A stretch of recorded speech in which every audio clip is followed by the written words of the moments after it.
அஜித்துக்கே விபூதி அடித்த நவரச நாயகன் கார்த்திக். ஏகேவும் சும்மா இல்ல, பழி வாங்கிட்டாரே.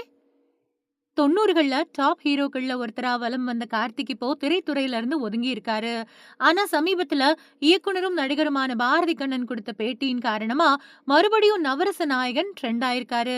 சோசியல் மீடியாவுல நிறைய பேரும் அவரை பத்தி தான் பேசிக்கிட்டு இருக்காங்க. இந்த நிலையில பிரபல பத்திரிகையாளர் செய்யாறு பாலு ஒரு விஷயத்த பகிர்ந்திருக்காரு. அலைகள் ஓய்வதில்லை படத்துல நடிகரா அறிமுகமான கார்த்திக் ஏராளமான ஹிட் படங்கள்ல நடிச்சிருக்காரு. நவரச நாயகன் அப்படின்னு கொண்டாடப்படக்கூடிய அவரு பல பெண்களுக்கு கிரஷாவும் இருந்தாரு. சுருக்கமா சொல்ல போனா 90கள்ல சாக்லேட் பாயா வலம் வந்தாரு.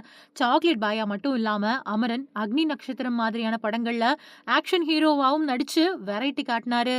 2000கள்ல பிற்பகுதியில எப்படி சிம்பு ஒழுங்கா ஷூட்டிங் வர மாட்டாரு, இஷ்டத்துக்கு வந்து நடிப்பாரு, ஆனா வந்துட்டா ஒரே டேக்ல எத்தனை பெரிய காட்சியா இருந்தாலும் நடிச்சிருவாரு அப்படின்னு சொல்லப்பட்டுச்சோ, அதே மாதிரிதான் 90கள்ல கார்த்திக்க சொல்லுவாங்க. கால் ஷீட் குடுத்துட்டு ஈவினிங் லைட் எல்லாம் போனதுக்கு பின்னாடி ஷூட்டிங்க்கு வர்றத பழக்கமா வச்சிருந்தாரு.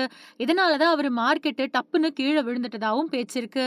இப்போ திரைத்துறையில இருந்து ஒதுங்கி இருக்கக்கூடிய அவரு இடையில சில படங்கள்ல மட்டும் நடிச்சாரு. இந்த சூழல்ல மறுபடியும் போன சில நாட்களாவே சோசியல் மீடியா எல்லா பக்கமும் அவரை பத்தின பேச்சாதான் இருக்குது. ஏன்னா இயக்குனரும் நடிகருமான பாரதி கண்ணன் பண்ண சம்பவம் அப்படி. கார்த்திக் மாதிரியே மிமிக்ரி பண்ணி அவர் செஞ்ச சேட்டைகளை வெளியில போட்டு உடைச்சிட்டாரு.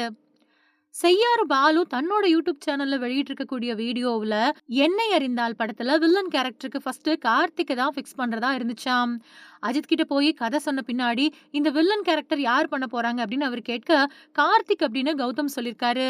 அதுக்கு அஜித்தோ இது ரொம்ப வெயிட்டான கேரக்டர், கார்த்திக் வேணாமே அப்படின்னு சொல்ல கௌதம் மேனனும் கார்த்திக்கு பதிலா அருண் விஜயா நடிக்க வச்சிருக்காரு. இதுக்கெல்லாம் காரணம் முன்னாடி நடந்த சம்பவம் தான். அதாவது ஆனந்த பூங்காற்றே படத்துல கார்த்திக் கூட இணைஞ்சு நடிச்சாரு அஜித். அந்த படத்தோட ஷூட்டிங் ஆரம்பிக்கிறப்போ கொஞ்ச நாட்களுக்கு முன்னாடி அஜித்துக்கு உடல்நலம் சரியில்லாம ஹாஸ்பிட்டல்ல அட்மிட் ஆயிருக்காரு. உடனே கார்த்திக்கோ அஜித்துக்கு பதிலா பிரசாந்த் இதுல நடிக்க வைக்கலாம் அப்படின்னு சொல்லி தியாகராஜன் கிட்ட நேரடியா பேசிட்டாரு. இதுக்கிடையில தன்னை வச்சு விளம்பரம் பண்ணிட்டு இப்போ வேற ஹீரோவா நடிக்க வச்சா என்னோட கெரியர் போயிடும் அப்படின்னு அஜித் சொல்லி ஒரே மாசத்துல பூரண நலம் பெற்று வந்து அந்த படத்துல நடிச்சு முடிச்சிருக்காரு. தனக்கு பதிலா பிரசாந்த் நடிக்க வைக்க கார்த்திக் எடுத்த முயற்சி பின்னாடிதான் அஜித்துக்கு தெரிய வந்திருக்கு. அதனாலதான் என்னை அறிந்தால் படத்துல அவருக்கு பதிலா வேற ஒருத்தர் நடிக்க வைக்க முடிவு பண்ணாரு அப்படின்னு சொல்லியிருக்காரு.